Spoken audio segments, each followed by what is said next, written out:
अस्सलामुअलैकुम UETX news के साथ this is your host Aliza Naeem and my co host Huzaifa Akram. आज हमारे साथ मौजूद है UET साइंस सोसाइटी के प्रेसिडेंट बाकर हुसैनी।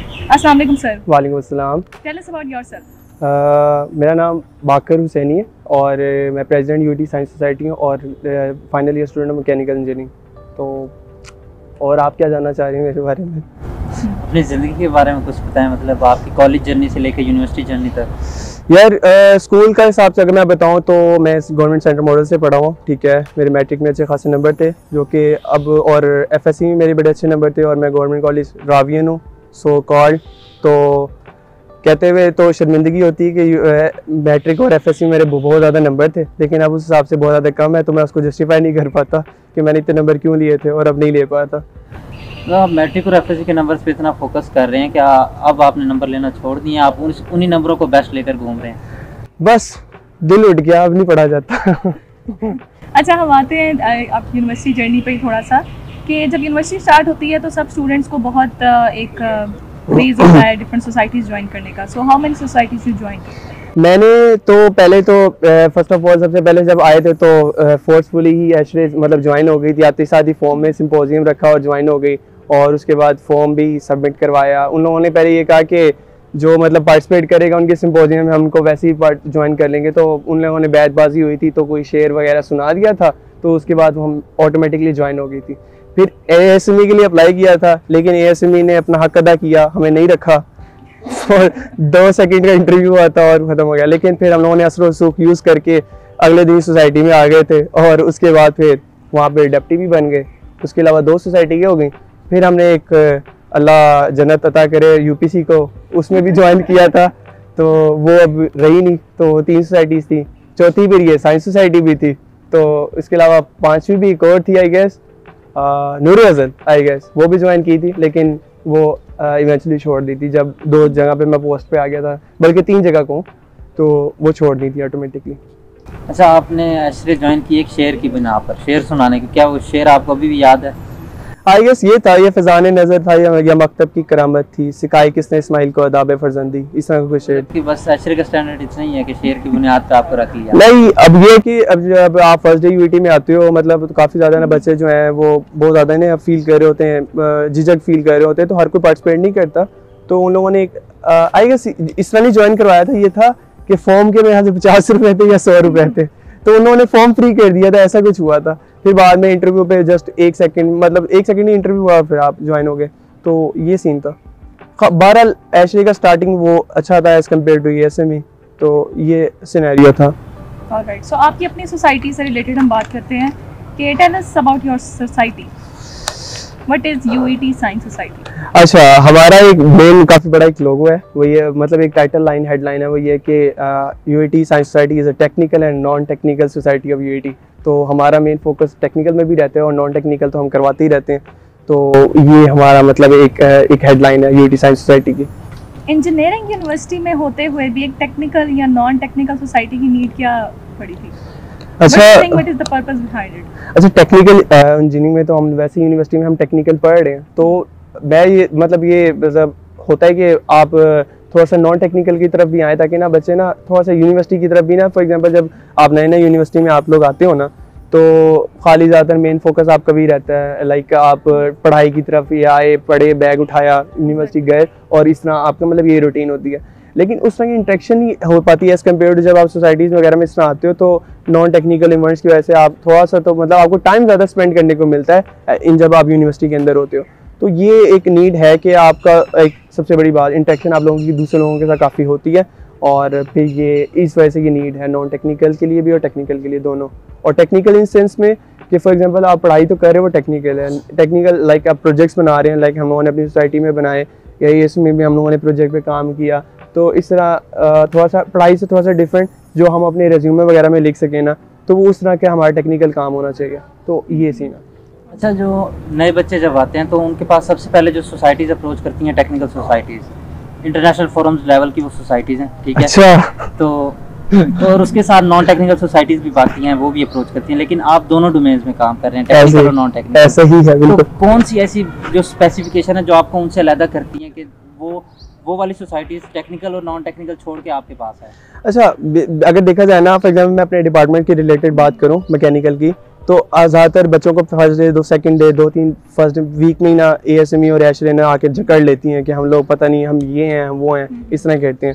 तो इस दफ़ा तो मेरी ये टेक्टिक थी कि हम फर्स्ट डे हम लोग ज़रा पहले इतना थोड़ा सा अटैक कर देना बच्चों के ऊपर। तो इस दफ़ा हमने किया था, तो ताकि अच्छे अच्छे बच्चे ना हमारी सोसाइटीज़ में आ जाएँ, ताकि आए। तो कहने का मतलब ये कि जब आप सोसाइटीज़ में इस तरह आ जाते हैं ना, तो हमारा ये फ़र्क था कि ASME और जो एशरे हैं ये ज़्यादातर मेजरली अगर 100% वो है ना मेंबर्स, तो 99% जो है वो मैकेनिकल के बच्चे हैं, ठीक है। और हमारी सोसाइटीज़ में ना, हमारी सोसाइटी में तो वो बेसिकली हर डिपार्टमेंट से थोड़ा सा ना एक डिफरेंस है एज़ कम्पेयर टू मैकेनिकल। आप मैकेनिकल में तो आपके बच्चे जो आएंगे वो ज़्यादातर मैकेनिकल के जूनियर सीनियर इस तरह होते हैं, लेकिन हमारे में कोई CS का है, कोई पॉलीमर का है, मतलब कोई सिविल का है, मतलब हर डिफरेंट डिपार्टमेंट की हमारी डाइवर्सिटी काफ़ी ज़्यादा है। तो हमारी interaction as compare to other society ज़्यादा है। मैं अगर टेक्निकल की डोमेन की बात करूँ, चाहे वो अगर आप आइस की बात करें वो सिविल में ही महदूद रहती है, IIT की बात करें वो इलेक्ट्रिकल में रहती है, लेकिन हमारी थोड़ी सी इन सब में डाइवर्स रहती है कि हर डिपार्टमेंट के बच्चे हमारे पास आते हैं। Okay, what was the need of outreach program you did recently? अच्छा, तो उसकी पहली तो वजह ये है कि मेरा तो पहले ही अज़म था कि सोच के आए थे कि जो 18 सेशन था उससे ज़्यादा हमने इवेंट करनी है, और जो वो समझ रहे थे कि हम लोग नहीं कर सकते वो सबसे पहले करवाने हैं। तो जो सबसे पहले उनसे नहीं हुआ था इवेंट, वो आते साथ ही हमने सबसे पहले वो इवेंट कराया था, और वो था आउटरीच प्रोग्राम। तो दूसरा इसका ये था कि इसका ये भी फ़ायदा था कि बच्चों का, और हम लोगों ने किया भी एक उर्दू बोलने वाले, उर्दू स्पीकिंग गवर्नमेंट कॉलेज के अंदर, जहाँ पे बिल्कुल इंग्लिश मीडियम नहीं थी, तो उनको मतलब काफ़ी ज़्यादा इंटरेक्शन इस तरह नहीं था। तो हम लोगों ने इस तरह इन सेंस में किया था कि थोड़ा सा उनका इंटरेक्शन थोड़ा सा यूनिवर्सिटी लाइफ की तरफ भी हो जाए, यूनिवर्सिटी इन्वायरमेंट की तरफ हो जाए, और थोड़ा सा टेक्निकल जो हमारे प्रोजेक्ट्स वगैरह थे वो हम उनको ज़्यादा डेमोन्स्ट्रेट करवा सके। तो दैट्स वॉट द रीज़न कि हम लोगों ने इस तरह आउटरीच करनी थी। So how was your experience as the president of SS? अच्छा रहा, गुजर गया। अब तो कहना नहीं चाहिए कि मतलब लास्ट मतलब वीक्स रह गए हैं, अब चार्ज ट्रांसफ़र करने का वक्त आ रहा है। तो ये एक्सपीरियंस मैं मतलब ख़ुद तो नहीं करना चाहूँगा, अगर जो मेरे जनरल मेंबर थे उनसे अगर पूछा जाए तो वो ज़्यादा बेहतर बताएंगे कि अगर मैंने एज ए प्रेसिडेंट मतलब कैसे काम किया या हमने किस तरह इवेंट किया, वो ज़्यादा बेहतर बता सकते हैं। उसमें से एक जनरल मेंबर ये है, तो ये कोहोस्ट जो है ये बताएगा। फिलहाल तो मैं नहीं बता सकता, लेकिन मैं आपसे ये सवाल करूंगा कि आप प्रेसिडेंट आप बने, क्या आपने पहले से सोचा हुआ था कि आपने प्रेसिडेंट ही बनना है, या फिर आपकी परफॉर्मेंस बेस्ड आपको बनाया गया, या कोई और था नहीं? आई गेस परफॉर्मेंस तो थी, ठीक है। मेरा ये था कि मैं जो भी काम करता था हमेशा से वो था कि ये नहीं कि अगर किसी ने मुझे कोई काम सौंपा है ना तो वो पूरा ही काम करूँ, ये ना हो कि उसमें एक फ्लो आए। तो एक डेडिकेटेड तरीके से ना काम किया था। और दूसरा ये कि टीम को लीड मैंने अच्छे तरीके से किया था, और ये मतलब ये नहीं कि फेवरिज्म टाइप नहीं होता, मेरे काम की वजह से ही मुझे मतलब सपोर्ट वो प्रेसिडेंट की पोस्ट दी गई थी, और यही वजह थी बेसिकली लीडरशिप के तौर पे। तो और ऑप्शंस थी, लेकिन ऐसे इसमें कंपेटिटर नहीं थे, तो मैं इजीली मतलब सेलेक्ट हो गया था एज ए प्रेसिडेंट। तो आपकी अपनी ज़ात में क्या फ़र्क आया? फ़र्क ये है कि मतलब बहुत ज़्यादा मतलब मेरा इंटरेक्शन काफ़ी बहुत ज़्यादा लोगों के साथ हो गया, और अगर आप लोग मतलब सोसाइटी में आपके साथ दूसरे लोगों के साथ ताल्लुक़ मतलब पर्सनल पब्लिक रिलेशन जो है ना बहुत ज़्यादा बन जाते हैं, तो उसका इवेंचुअली आपको फ़ायदा हो रहा होता है। आपको ऑन द स्पॉट नहीं नज़र आता। फॉर एग्जाम्पल अगर आप मुझसे अभी पूछे ना कि सोसाइटी का आपको क्या फ़ायदा हुआ, मैं नहीं बता पाऊँगा, लेकिन अगर आप देखें ना तो आहिस्ता आहिस्ता आपको डेली लाइफ में उसका फ़ायदा हो चुका होता है। फॉर एग्जांपल इन केस मैंने अगर मुझे कोई काम पड़ जाता है किसी भी दूसरे डिपार्टमेंट का, अगर फॉर एग्जांपल मैं सोसाइटी में ना होता तो मैं नहीं कर पाता। मतलब आपको एक सिंपल सी बेसिक रीज़न बता रहा हूँ कि हर डिपार्टमेंट में मतलब लिंक है, आराम से बंदा किसी को भी रीच कर लेता है, ठीक है। तो एक तो ये फ़ायदा है, बाकी तो बेशुमार फ़ायदे हो जाते हैं कि लाइक आपकी कम्युनिकेशन स्किल और आपकी लीडरशिप स्किल जो है वो काफ़ी ज़्यादा बेहतर हो जाती है कि आप उसको लाइक आपके पास पूरा एक प्ले ग्राउंड है, ठीक है, प्ले फील्ड है, आप उसके ऊपर इम्प्लीमेंट करके आप उसको बिल्कुल सही तरीके से अप्लाई कर सकते हैं। अगर आप में खामी थी उसको आप इम्प्रूव कर सकते हैं। सो ये एसएस ने प्रोवाइड किया और अल्हम्दुलिल्लाह गुजर गया साल। अच्छा, इस साल हमने देखा कि साइंस सोसाइटी ने काफ़ी ज़्यादा नए एक्सपेरिमेंट्स किए, Yes. हट के किए। Yes. तो उसके पीछे आपकी क्या थॉट प्रोसेस था और वो कितनी हद तक वो कामयाब है? अच्छा, पहले तो मैं दूसरा कामयाबी का ये बता दूं कि असल में जब आप कोई वाकई नए इवेंट कर रहे होते हैं ना, क्योंकि फॉर एग्जांपल अगर एक सीनियर करके गए हो ना तो हमें आइडिया होता है कि क्या क्या मुश्किलात आएंगी, तो हम उसको पहले ही प्रिपेयर किया होता है कि हाँ ये होगा तो हम इसको ओवरकम कर लेंगे। लेकिन न्यू इवेंट्स पे आपको न्यू प्रॉब्लम्स आ जाती हैं और न्यू चीज़ होती है, न्यू टैकल करना पड़ता है, सर्कमस्टांसेस चेंज हो जाते हैं। तो ये एक सिनेरियो था। तो ऑल्दो हमें मतलब काफ़ी ज़्यादा, मतलब बहुत ज़्यादा, कम नहीं बहुत ज़्यादा, क्योंकि हम लोगों ने बिल्कुल ही हटके इवेंट करवाए थे इस दफ़ा, तो हमें काफ़ी ज़्यादा मुश्किलात आई। लेकिन अल्हम्दुलिल्लाह के मतलब कोर मतलब जो हमारी थी मतलब काफ़ी अच्छी थी, सपोर्टिव थी, तो सब ने मतलब एक अच्छी तरीके से ना टैकल किया और हम लोगों ने ना इस चीज़ को ओवरकम कर लिया। दूसरी वजह ये थी इवेंट्स न्यू कराने की, तो जो साइंस डेज होते थे हमारे वो मुझे पसंद नहीं थे।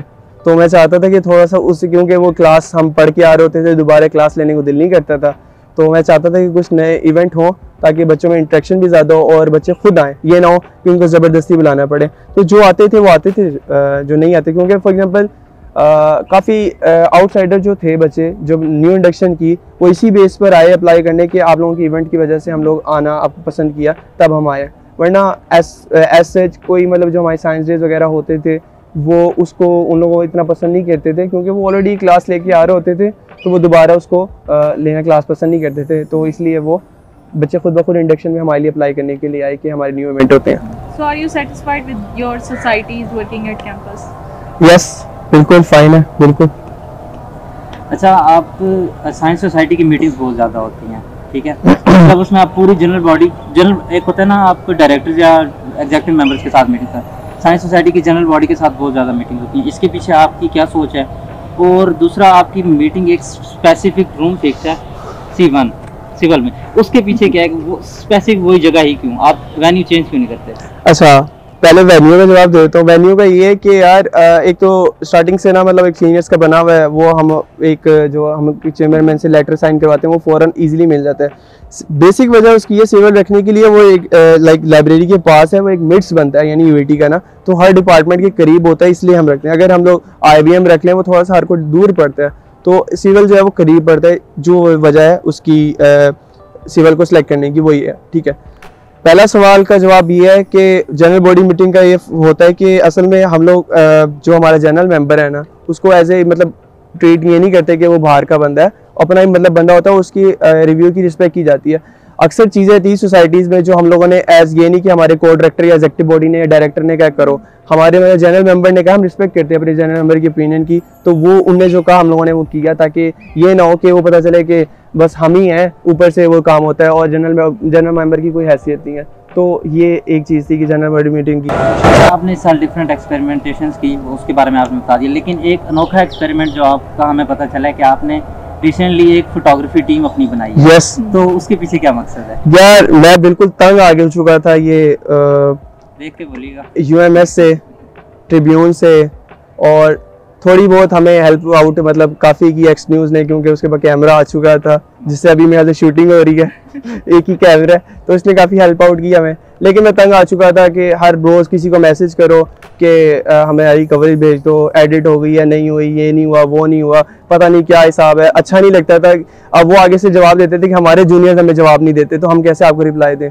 तो इवेंट गुजर जाता था, 1 महीने बाद, 1.5 महीने बाद या 3 हफ्ते बाद हमारी कवरेज आ रही है, तो वो दिमाग मतलब यानी मेरा ये ओपिनियन है, इवेंट से ज़्यादा उसकी कवरेज ज़्यादा इंपॉर्टेंट है, क्योंकि अगर इवेंट गंदा भी गुजरा है ना, अगर कवरेज अच्छी हुई है तो शो जो होगी ना इन द एंड वो फोटो कवरेज ही होनी है। तो अगर वो अच्छी होगी तो फिर आगे जो आपके अलमनाइज वगैरह देख रहे होते हैं तो वो एक अच्छा जाता है कि भाई जैसे कि आपका ना इवेंट अच्छा गुजर गया। लेकिन यही इवेंट गुजरे हुए 3-4 हफ्ते गुजर गए, महीना गुजर रहा है और आपकी कवरेज ही नहीं है, लगता है आपका इवेंट ही नहीं हुआ।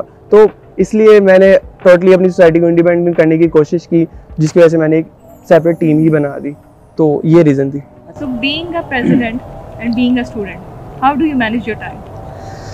हाँ, मैंने पहले ही सवाल का जवाब दे दिया था कि मेरा FSC और मैट्रिक का बैकग्राउंड काफ़ी स्ट्रॉन्ग था, लेकिन आहिस्ता आहिस्ता यूनिवर्सिटी में आके पढ़ाई का बिल्कुल ही मूड ना मतलब आहिस्ता आहिस्ता ग्रेजुअली कम होता रहा, तो ऑटोमेटिकली चीज़ें मैनेज होती रही हैं, क्योंकि उधर भी दिल नहीं करता था, कहीं तो दिल लगाना था। तो क्यों आपकी जो फील्ड थी आपने वो बाय चॉइस सेलेक्ट नहीं की थी? नहीं, बाय चॉइस नहीं, हमने ये कहा था कि जो टॉप की फील्ड होगी बस वही सिलेक्ट करनी है, आगे कुछ नहीं है। तो उसी में मतलब और कहीं यूनिवर्सिटी में अप्लाई वगैरह नहीं किया, खाली यूईटी में ई-कैट दिया और आगे बस के भाई यूईटी में रहेंगे, ख़त्म हो गई बात। तो बस मैकेनिकल। बेसिक इंटरेस्ट क्या था? बेसिक इंटरेस्ट मेरा ऐसा कोई नहीं था। मेरा बेसिक इंटरेस्ट ये था कि मतलब जहाँ तक मतलब दोस्त वगैरह जहाँ पे जा रहे हैं ना, हम लोग वही इकट्ठे रह के काम कर लें, क्योंकि जब दोस्त वगैरह होंगे ना तो हम कोई भी चीज़ होगी। ये था मेरा मसला था कि अगर मैंने किसी भी फील्ड में चले आना ना तो एक मसला नहीं था, आराम से टैकल करनी थी। लाइक मैं मेडिकल भी अगर चूज़ कर लेता, लाइक बायोमेडिकल या एफएससी में मेडिकल रख लेते, कि वो मैंने कर लेनी थी क्लियर, मुझे आइडिया था। लेकिन ये चीज़ थी कि मतलब जहाँ पे मेरे ज़्यादातर दोस्त गए हैं ना, कंफर्टेबल को देखा है कि मतलब वहाँ पे आराम से मतलब कर लेना है, ये था। इस वजह से मतलब दोस्तों ने मैकेनिकल रखी थी, वो अलग बात है, वो फिर इन द एंड छोड़ के चले गए थे तो मैं यूटी में अकेला रह गया था। लेकिन फिर भी ये मैकेनिकल रखने की वजह थी। मैकेनिकल डिपार्टमेंट के हमने मतलब कि जितने भी स्टूडेंट्स होते हैं वो सबसे ज़्यादा सोसाइटीज़ की तरफ भागते हैं, इसके पीछे क्या रीज़न है? बेसिकली मैकेनिकल में ना ये बात तो अपने जहन से निकाल देनी है कि मैकेनिकल के बच्चे फीमेल्स की वजह से सोसाइटीज़ की तरफ आते हैं, उसमें से एक मैं नहीं हूँ, ठीक है। तो दूसरा ये कि सोसाइटी ज्वाइन करने का ना मैकेनिकल का ये फ़ायदा है, बल्कि मैं अपने जूनियर्स को भी कहता हूँ कि मैकेनिकल में रह के या ऑटोमोटिव में रह के ना आप ज्वाइन करो, क्योंकि ना हमारे डिपार्टमेंट में ना ऐसे इस तरह और टेक्निकल स्किल्स वगैरह पे काम नहीं होता। और मैंने ये चीज़ भी ऑब्जर्व की है as compare to other department, mechanical के बच्चों में इतना ज़्यादा कॉन्फिडेंस लैक करता है ना इन चीज़ों में, वो और किसी में नहीं करता। अगर फॉर एग्जाम्पल मैं आज भी इंटरव्यू करके आ रहा हूँ तो दूसरे डिपार्टमेंट के बच्चे कॉन्फिडेंट थे, लेकिन मैकेनिकल के बच्चे बहुत ज़्यादा, हालांकि अच्छा खासा उनके साथ इंटरेक्शन है, फिर भी जब इंटरव्यू के लिए चेयर पे बैठे हैं तो वो उनकी आवाज़ झिझक रही है ये वो, तो बहुत ज़्यादा ना ये प्रेजेंटेशन कह लें या इंटरव्यू में ना ये उनकी जो कम्युनिकेशन स्किल है ना वो थोड़ी लैक करती है। इसलिए सोसाइटी में आके मैं अपनी ही साल दूँ, मैं बहुत ज़्यादा मतलब ज़्यादा मुझे याद है मेरा पहले ही मेरे ख्याल से प्रेजेंटेशन थी क्लास में, टोटली वाइप आउट हो गया था और मैं कुछ बोल ही नहीं पाया था। और लेकिन अब आराम से अल्हम्दुलिल्लाह इजीली टैकल कर लेता हूँ, खुद ब खुद आपकी जो झिझक वगैरह होती है वो ख़त्म हो जाती है, कॉन्फिडेंस आपका बूस्ट हो जाता है, दैट्स ऑल। अच्छा, आप जब सोसाइटी के आपने इतना हाई स्टैंडर्ड सेट कर दिया है, न्यू इवेंट्स इंट्रोड्यूस करवा के, नई चीज़ें करवा के, और पिछले साल से ज़्यादा इवेंट्स करवाए हैं आपने, अल्हम्दुलिल्लाह। अच्छा, तो मुझे आप ये बताएं कि आपको लगता है कि जो आने वाला सेशन है वो इस चीज़ को लेके चल सकता है कि क्या वो इतने इवेंट्स करा सकेंगे? अच्छा, मैं ये भी अक्सर जूनियर्स को कहते रहता हूँ जो कोऑर्डिनेटर्स है, उनका ये है कि फॉर एग्जांपल अगर कोऑर्डिनेटर्स अब आए हैं ना, मैंने बताया कि हम लोगों ने एक उनको ना एक स्क्रैच यानी आपको एक रफ चीज़ें दे दी हैं, उनको पता है कि फॉर एग्जांपल हम लोगों ने एक्सपेरिमेंट किए हैं, लेकिन जो मुश्किलात थी वो हम लोगों को उनको अब पता है कि उनको कैसे टैकल करना है, तो अब वो बेहतर तरीके से उसको अंजाम दे सकते हैं। अगर उनके पास टाइम आता है, फॉर एग्जांपल अगर कोई एडमिनिस्ट्रेशन की तरफ से टाइम का इशू नहीं आता, वो उसको बेहतर तरीके से अंजाम दे सकते हैं, क्योंकि अब उनको पता है कि क्या मुश्किलात आएंगी, क्या क्या लूप होल्स थे हमारी बारी, उसको अच्छे तरीके से अंजाम दे सकते हैं। तो आई गेस उनके लिए तो ईजी सीन है। हमारी बारी था थोड़ा सा इशू कि बिल्कुल ही कुछ पता नहीं है क्या कर रहे हैं, तो अब उनके लिए आसानी होगी। अच्छा, ऐसा है कि success is a journey of ups and down, तो अचीवमेंट का तो हम हर किसी से पूछते हैं और लोग लिस्ट बना देते हैं कि जी ये हुआ, ये किया। आपसे सवाल है कि tell us any of the limitations जो आपके ख्याल में आपके टेन्योर में आई and you are looking it forward in your new hierarchy. अच्छा, सोसाइटी के अंदर मतलब क्या लूप होल्स वगैरह आए? असल में हमारा ना ज़्यादातर इशू यही है हमारा कि अगर हम लोगों ने ज़्यादा जो एक्सपेरिमेंट किए थे वो न्यू उसके किए थे, तो अक्सर ये होता था कि मतलब हमें बिल्कुल आइडिया नहीं है कि हम क्या करने जा रहे हैं और क्या हमें मतलब आइडिया आ जाएगा। हम जस्ट एक रफ प्लान बना के चले गए हैं, चीज़ें लेकर चले गए, लेकिन ऑन द स्पॉट काफ़ी ज़्यादा हमें मतलब इश्यूज टेक्निकल भी आते थे और नॉन टेक्निकल भी, मतलब कभी चीज़ नहीं पूरी पड़ी या कोई चीज़ कम पड़ गई या वो इस तरह। तो सक्सेस थी वही मैंने बताया कि कुछ हमारे इवेंट मतलब अगर हमारा फॉर एग्जांपल आउटरीच करवा रहे थे, स्टार्टिंग हमें बहुत मुश्किल हो रही थी, लेकिन इन द एंड हमने मतलब उस सारी चीज़ों को सर्कमस्टांसेस को ओवरकम करते हुए हमने उस आउटरीच का प्रोग्राम जो एंडिंग थी वो हमारी अच्छे एंड हाई नोट पे हो गई थी। इसी तरह मतलब हमारा मतलब एक स्क्वेंजर हमने करवाया, उसमें भी हमें थोड़े से टेक्निकल मतलब इशू वगैरह इस तरह आए, लेकिन इन द एंड हम लोगों ने इसको ओवरकम कर लिया। Like success is just part of के कभी अप्स एंड डाउन आ रहे हैं, और कोई इवेंट वैसे सक्सेसफुल हो ही नहीं सकता अगर इसके अंदर लूप होल ना हो, और अगर लूप होल के बगैर तो परफेक्ट कोई भी नहीं है दुनिया में, तो लूप होल्स तो आते रहते हैं, बल्कि अच्छी बातें आनी चाहिए। तो ये मेरा एक ओपिनियन था इसके ऊपर। अच्छा, साइंस सोसाइटी जितने भी इवेंट्स कराती है, या हाई बजट इवेंट्स कराती है, या बड़े स्पॉन्सर को फोकस करके, अगर हम आपको ओपन बजट दें, अपनी मर्जी का आपका, तो आप कौन सा ऐसा नया इवेंट इंट्रोड्यूस करवाएंगे यूथ में? यार सबसे पहले तो मैं पूरी अपनी सोसाइटी को लेके जाऊंगा ट्रिप पे तो सबसे पहले ताकि उनको एंजॉय करवाया जाए। यार इवेंट तो बहुत ज़्यादा हो सकते हैं, हालांकि मैं वैसे अगर देखा जाए ना, अगर हाई बजट होता ना हमारे पास, तो और हमारे पास टाइम भी होता, अगर बजट तो आ गया था हमारे पास, अगर मैं स्टेम करवा सकता तो हो सकता था कि अगर हमें टाइम मिल जाता तो स्टेम मैं सबसे पहले प्रेफर करूँगा कि स्टेम करवाया जाए हाई नोट के ऊपर, फुल एक ना अच्छे तरीके से। So how do you think कि आपका जो लीडरशिप स्टाइल है वो सपोर्टिव है? ये मैं इस सवाल का जवाब मेंबर ही देंगे मैंने वैसे अगर बताया जाए, मैंने जैसे पहले मेंशन किया था इस चीज़ को कि मतलब मैं ये नहीं कि किसी बच्चे की बात को फ़ौरन ही रद्द कर दिया, ये वो रिजेक्ट कर दिया, उसकी मतलब अगर आइडिया फिजिबल था तो हमने इम्प्लीमेंट किया। तो इन टर्म्स ऑफ दिस मैं यही कह सकता हूँ मैं सपोर्टिव था, ये नहीं कि फॉर एग्जांपल अपनी मर्जी की हर जगह, काफ़ी ज़्यादा मतलब। Can you describe a time कि जब आपको एक डिसीजन लेना था which was against the majority, any time such as? ऐसा कभी आया नहीं सिनेरियो, लेकिन हाँ यही था कि मैं एंड टाइम तक था कि स्टेम करना है, बाकी कोर मतलब इस तरह क्योंकि हमें स्पॉन्सर नहीं मिल रहा था तो सारे लगे हुए थे कोर में कि हम उसकी तरफ नहीं जाते, स्टेम की तरफ हम स्कवेंजर कर लेते हैं, लेकिन मैं एंड टाइम तक था कि हमने स्टेम करना है। लेकिन जब वो डीएसएस साहब की तरफ से अप्रूवल मतलब इन टाइम तक हमें नहीं मिला तो अल्टीमेटली मुझे मतलब अपना डिसीजन भी वापस लेना पड़ा। तो फिर हम लोग सारा मेन फोकस हमारा स्कवेंजर हंट की तरफ, जो कि हम वो भी न्यू इवेंट था, स्टेम भी मतलब जो हम लोगों ने स्नाइस करवाया था वो भी आफ्टर 5 ईयर था, तो वो भी मतलब हमारे लिए एक तरीके से एक तो था सिग्नेचर इवेंट, लेकिन वो भी हमारे लिए टोटली न्यू था क्योंकि हमारे पास कोई सीनियर वगैरह नहीं थे, हम लोगों ने खुद ही स्क्रैच से मैनेज किया था। इसी तरह स्कवेंजर तो था ही, मतलब यूटी में पहली दफ़ा इंट्रोड्यूस हम लोगों ने करवाया। तो मतलब ये चीज़ें हैं कि मतलब हमारा सा मेन फोकस स्कवेंजर पे रहा, तो स्टेम को इस तरह ही हमने किया। अच्छा, माशाल्लाह you have led a society on university level.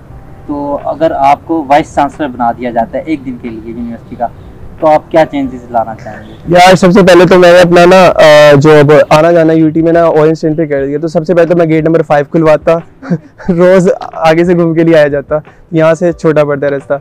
तो पहले तो ये, दूसरा ये कि यूटी में एक स्टूडेंट यूनियन होनी चाहिए, जो स्टूडेंट के जो इश्यूज जो भी रिलेटेड हों वो उस लेवल पे हो, क्योंकि उसको सपोर्ट करना चाहिए। वरना यहाँ पे अथॉरिटी काफ़ी ज़्यादा है, हर कोई पावर का नशा बहुत ज़्यादा है यूटी के अंदर ना, हर कोई अपनी पावर दिखाना चाहता है। तो वो एक सिस्टम एक लेवल पे होना चाहिए कि हर किसी को मतलब अपनी लिमिट क्रॉस नहीं करनी चाहिए, जो जिस लिमिट में उसको उस रहना चाहिए। तो आई गेस अगर मैं बन भी जाता हूँ बहुत ज़्यादा पोजीशन होगी इस चीज़ में, लेकिन फिर भी अगर आप वीसी की पोस्ट पे तो आपको ये चीज़ें टैकल करना आनी कर लेंगे इजीली, कोई मसला नहीं। आपने अभी बात की स्टूडेंट यूनियन की, तो स्टूडेंट यूनियन का आपको लगता नहीं है कि ये पॉलिटिकल एस्पेक्ट हो जाएगा? और जो आप कह रहे हैं कि हर किसी को पावर का नशा है, तो जब आप स्टूडेंट यूनियन बनाएंगे तो उनके अंदर भी ये नशा जाहिर बात है ऑब्वियसली होगा। ये नहीं, दो चीज़ें हैं। फॉर एग्जांपल अगर हम जमीयत की बात करें तो जमीयत का मतलब अक्सर जो डिसीजन वगैरह होते हैं काफ़ी अच्छे भी होते हैं in terms of student financial, like हमारे मतलब यूटी में आते साथ ही मतलब इंप्लीमेंटेशन फीस वगैरह में होता रहता है। तो लेकिन पीयू वगैरह में नहीं होता है, क्योंकि ना वहाँ पे जमीयत जो है वो इस चीज़ को कंट्रोल कर लेती है। लेकिन और दूसरी तरफ वहाँ पे वो लड़ाइयाँ मार वो वगैरह भी होता है। तो मेरा जो मेन फोकस है वो फर्स्ट वे है कि जो एक प्रोफेशनल वे पे जमीयत अगर मतलब स्टूडेंट यूनियन हो वो उसको लेकर चले, ये नहीं कि लड़ाई जमा। तो आपका ओवरऑल व्यू क्या है about different societies of UT in terms of what? In terms of their working और ओवरऑल हर सोसाइटी का वैसे अपने मतलब उनके अपने मॉड्यूल्स होते हैं, उनका अपना वर्किंग है, उनकी अलग उनका मतलब अलग ही सिस्टम है। हमारा टोटली उनसे डिफरेंट है। ये कि अगर वो काम कर रहे हैं ये है कि एक चीज़ मैं जब कहूँगा कि मैंने पहले भी एक चीज़ मेंशन की थी, अगर आप कोई भी सोसाइटीज़ है ना, लाइक उनकी कोर बॉडी हमेशा जो भी है वो सारे डाउन टू अर्थ रहना चाहिए बंदे को, वो एटीट्यूड ना दिखाए। मैंने पहले ही बताया काफ़ी ज़्यादा कुछ लोगों में एटीट्यूड वगैरह इस तरह आ जाता है जैसे वो उनका को मतलब ज़मीन पे नहीं होते, हवा में चल रहे होते हैं, तो वो फिर दूसरी सोसाइटीज़ को वगैरह को भी नहीं देखते, दूसरी क्या वो अपने मेंबर्स को नहीं देखते। फिर तो अगर दूसरी सोसाइटीज़ है ना तो ये कि उनको मतलब डाउन टू अर्थ वगैरह इस तरह ना रहना चाहिए ताकि वो इजीली सीन रहे। अच्छा, many students think कि joining societies is a wastage of time and overall. So what are your views on this? That's true. काफी हद तक सोसाइटीज टाइम जाया करवाती है। Out of the box answer. अच्छा, बहुत से स्टूडेंट्स का मानना है कि joining societies is the wastage of time, so what are your views on it? Yes, that's true. ठीक है, तो सोसाइटी मतलब असल में ना काफ़ी सोसाइटीज़ होती हैं, मतलब आप अगर आपने सोसाइटीज़ ज्वाइन की है ना तो आप थोड़ी कम कर लो। ये कुछ सोसाइटीज़ ऐसी होती है। अच्छा, इसमें ना एक चीज़ ये है कि अक्सर आपने ना अगर कोई फॉर एग्जांपल GBM या कोई मीटिंग या कोई इवेंट ज्वाइन किया ना, तो उसमें ना ज़्यादातर जो है ना टाइम जो होता है वो अनप्रोडक्टिव होता है। उसमें एक ना एक चीज़ ऐसी होती है जो प्रोडक्टिव होती है, जो वाकई से ना आपने कोई चीज़ ना आपने ना सबक आपने सीखा होता है। तो मोस्ट ऑफ द टाइम जो है वो थोड़ा सा जो है ना सोसाइटीज़ जो होती हैं वो टाइम वेस्ट होता है। लेकिन दूसरा ये कि आज आप अपने सीनियर्स वगैरह के साथ बैठते हो, कुछ ना कुछ मिल जाता है आपको ना कुछ एक बात नहीं मिलती है। बस उसी बात की वजह से ना आप सोसाइटी ज्वाइन किया करो कि शायद कुछ ना कुछ आपको सीखने को मिलेगा इन टर्म्स ऑफ वर्क के। वो आप कोई रिलेशन वगैरह भी हो सकता है कि किसी स्पीकर वगैरह के साथ आपका कोई रिलेशन बन जाता है। इस तरह आपकी मतलब PR आपकी ज़्यादा स्ट्रॉन्ग हो जाती है। इस तरह मतलब कुछ ना कुछ आपकी कम्युनिकेशन स्किल, कॉन्फिडेंस बेहतर हो जाता है। इस तरह आपका कोई सीनियर्स के साथ अच्छे ताल्लुक बन जाते हैं। इस तरह तो मतलब कुछ ना कुछ आप सीख जाते हो। तो इस वाले से ये है, यानी 50-50 है, टाइम ज़ाया भी है और टाइम आप नहीं भी ज़ाया, तो वो चीज़ है। अच्छा, mechanical department is known to be tough, तो अगर आपको किसी सेमेस्टर एक्सचेंज पे जाने का मौका मिलता है तो आप कौन से डिपार्टमेंट में जाएंगे? सेमेस्टर एक्सचेंज के लिए? Yes, departmental semester. अच्छा, डिपार्टमेंटल में यार इस्लामियात।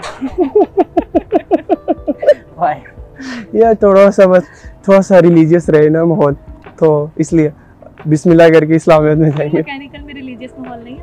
नहीं, मैकेनिकल में तो सबसे ज़्यादा इस्लामियत से भी ज़्यादा रिलीजियस माहौल है। वहाँ पे तो कोई मस्तूरात होती नहीं है। अच्छा, तो मतलब कि आप मस्तूरात की वजह से इस्लामिया डिपार्टमेंट में नहीं, जबकि इस्लामिया डिपार्टमेंट मस्तूरात होती है। नहीं यार देखो ना, वहाँ पे पर्दा लगा हुआ है, टेंशन क्यों ले रहे हो? अच्छा, so what are your future goals? अभी तक कोई डिसाइडेड नहीं है फ्यूचर गोल के बारे में। जो लीडर को तो कम से कम ये नहीं कहना चाहिए। काफ़ी जगह मतलब ऐसा सोचा हुआ है, लेकिन अभी तक मेरी तरफ से कोई कंफर्मेशन नहीं है कि क्या करना है। तो अभी मतलब मैं इसके ऊपर मतलब कोई सेटिस्फैक्टरी जवाब नहीं दे सकता। अच्छा, जो नए आने वाले स्टूडेंट्स होते हैं उन्हें सोसाइटीज़ के बारे में बिल्कुल भी नहीं पता होता, तो आप कुछ मतलब कि उनको एडवाइस करना चाहें या अपनी सोसाइटी के बारे में कुछ वर्किंग बताएं कि वो स्पेसिफिकली उनको आइडिया हो कि अगर उन्होंने कोई सोसाइटी ज्वाइन करनी है तो किस डोमेन में जाएं, कौन सी सोसाइटी उनके लिए बेस्ट होगी? यार मैं तो यही बताया कि देखो बच्चों के ना दो नैरेटिव्स होते हैं, पर्सपेक्टिव है। कुछ मतलब ज़्यादातर उनका ध्यान टेक्निकल की तरफ ही रहता है, तो उनको चाहिए कि जिनकी तरफ उनका ज़्यादा ध्यान है ना वो टेक्निकल में ही रहे। लाइक फॉर एग्जांपल अभी तो मतलब ये डिपार्टमेंटल सोसाइटी इतना काम नहीं करी, लेकिन जो सोसाइटी डिपार्टमेंटल काम करी टेक्निकल में, लाइक कोई प्रोजेक्ट्स बना रही है तो गो फॉर इट। कोई प्रोजेक्ट बना रहा है आप उसके साथ, चाहे वो किसी भी डिपार्टमेंट की सोसाइटी है ना, चाहे वो IEEE है, चाहे कोई भी या आइस है, जो भी प्रोजेक्ट बना रहे हैं आप उनके साथ मैच हो जाओ या टीम करके कुछ भी करके उनके साथ कुछ सीख लो, तो एटलीस्ट आपको ये आइडिया हो जाएगा कि भाई ये मैंने प्रोजेक्ट बनाया था, इसके बाद थोड़ा बहुत तो मुझे नॉलेज है।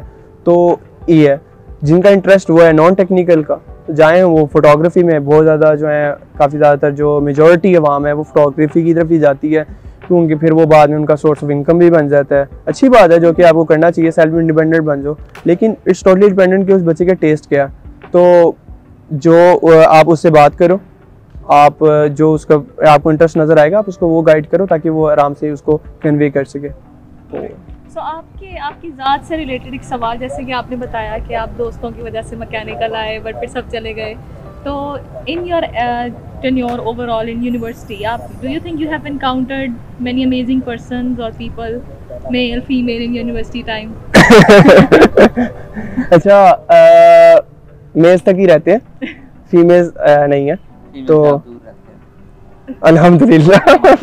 अच्छा, तो मेल्स का ये तक मतलब बहुत ज़्यादा मतलब अच्छे लड़के भी मिले, कुछ अच्छे नहीं भी मिले, मतलब हर तरह का इंटरेक्शन हुआ है, तो इसको स्पेसिफाई नहीं कर सकते। काफ़ी लोग बहुत अच्छे मिल गए जो लाहौरी भी नहीं थे, मतलब लाहौर के बाहर के थे, हॉस्टल काफ़ी अच्छे मिले और कुछ अच्छे नहीं भी मिले।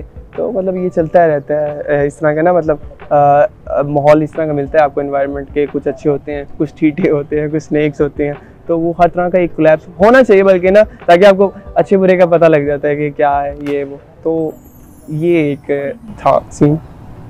अच्छा, अभी आप अपने जो आने वाली हायरार्की है, नया सेशन है, उसको आप हैंड ओवर करके जा रहे हैं सोसाइटी, तो उसके लिए अगर आप कोई मैसेज देना चाहें? अच्छा, खाली यार सबसे पहले तो जो अगर न्यू कॉर आती है, पहला सवाल यही है कि पहली जो मतलब एडवाइस है उनको यही है कि अगर मतलब आपको एक रिस्पॉन्सिबिलिटी दी गई है ना, तो उसको वो आपने पूरा करना है। कि ये ना हो कि हम पे सवाल है कि जो हम लोग छोड़ कर गए हैं वो हमारा डिसीजन गलत था। जो हम लोगों ने एक स्टैंडर्ड रखा है ना, उससे नीचे नहीं जाना, या उसको उससे मैच करना है या उससे ऊपर जाना है। आई विल प्रेफर कि ऊपर ही जाएं, नीचे ना। सोसाइटी हमेशा ऊपर ही जाए, क्योंकि आप एक स्टैंडर्ड बना के चलेंगे, ठीक है, तो स्टैंडर्ड हमेशा ऊपर ही जाना चाहिए, नीचे नहीं होना चाहिए। और दूसरा ये कि हमेशा डाउन टू अर्थ, कोई आप में एटीट्यूड नहीं आना चाहिए कि ज़रा सा भी कि आप किसी से बात करने की मतलब आपका लहजा ही चेंज हो जाए, या मतलब इस तरह आप लोग समझ रहे होंगे कि मतलब किस तरह लोगों में पर्सनैलिटी चेंज हो जाती हैं। वही ना कहते हैं जिसका पैसा आ जाता है उसकी शख्सियत बदल जाती है, तो वो वाला सीन ना होना चाहिए कि लाइक अथॉरिटी हो लेकिन लिमिटेड दायरों में रह के। तो ये मेरी एडवाइस है। Alright, so we will be concluding it here. But at the end एक सवाल, एक एडवाइस आप अपने जूनियर्स को देना चाहते हैं in their personal and professional life? एक सिंपल सी है, किसी को खुश करने के लिए ना कभी अल्लाह को नाराज़ ना करना, और अगर अल्लाह को नाराज़ कर दिया ना फिर कुछ भी नहीं मिलना। तो डेट्स ऑल, ये मेरी तरफ से पर्सनल एडवाइस है। Thank you so much, Sir Bakir, for your time. So we will conclude our session here.